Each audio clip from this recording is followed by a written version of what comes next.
फारीवर आपण झेलोरा लावलं, याला टाइम किती लागला एका बॅगला? जास्तीत जास्त 4 मिनिटं. 4 मिनिटाचं काम आहे, काही एवढी अवघड प्रोसेस नाहीये. झेलोरा वापरणं एकदम सोपं आहे, मशनी फसण्याची काही गरज नाही. आता हे 400 ml झेलोराचं पॅक आहे. याच्यातलं आपण 200 ml झेलोरा या बॉटलमध्ये टाकलं आणि 600 ml पाणी टाकलं आणि इथं जवळपास किती किलो बियाणं असेल?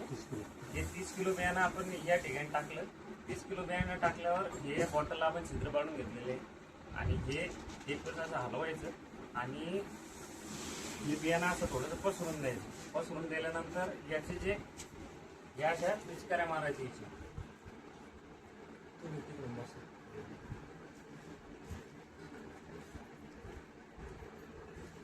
अशा पिचकाऱ्या मारल्या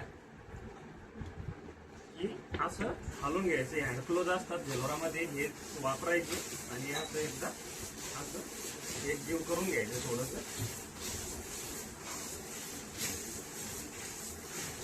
एवढं काही अवघड नाही, मशनी फसणी काही आणायचं काम नाही. मशनी उचला रे नामुक करा ढमुक करा, त्याच्यापेक्षा हे पाहिजे ते सोपं आहे. आता 30 किलो बियाणं आहे, हे पहा आता किती मिनिटात होतं.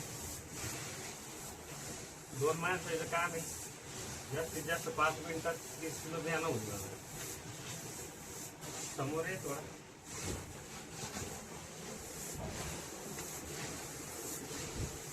आता हिच्यात आता हे 30 किलो गेले, हिच्यात आता काही दाणे असे की काही दाण्याला लागलं. पॉज काय पहिला व्हिडिओ हे केला होता त्याला फ्लॅश नको. काही दाणे याच्यातले राहिले. आता काही दाणे राहिले तर डबल एकदा बिस्लेरी हलवून घ्यायची आणि बिस्लेरीला असं हिच्यावर औषध मारून घ्यायचं.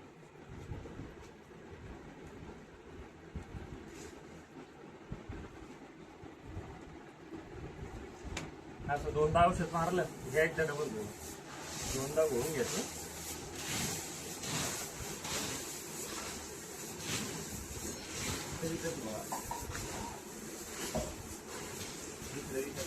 कामाला लागलं पाहिजे.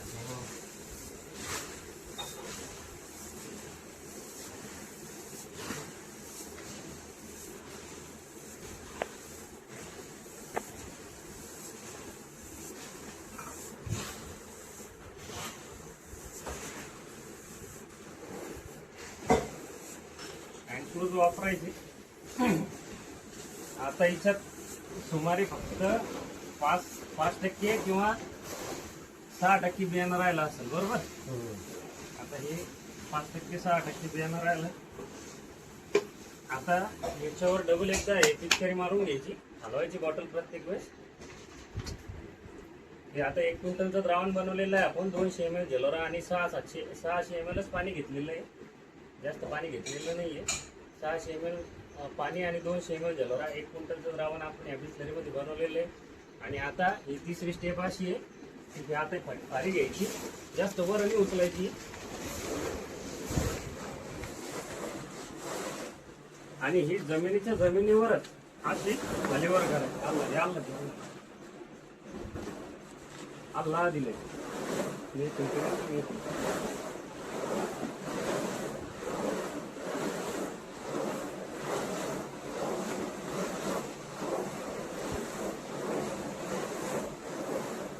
थोडंफार कमी वाटायला लागलं तर डबल पिचकारी मारून द्यायची. त्यातले काही बियाणं राहिला असेल तर त्याची पिचकारी मारायची.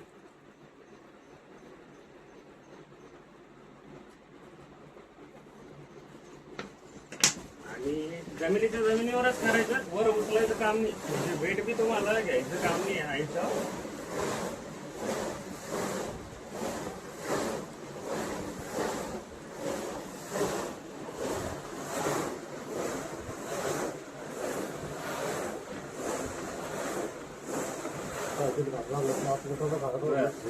हे पहा, 30 किलो बियाण्याला झेलोरा लागून तयार आहे.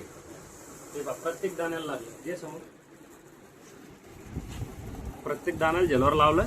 आता हे झेलोरा लावेल जे बियाणं आहे ते तुम्हाला सावलीत सुकवायचं आहे, उन्हात टाकायचं नाही. सावलीत 20-25 मिनिटं सुकवलं की तुम्ही कट्ट्यामध्ये भरून ठेवू शकता.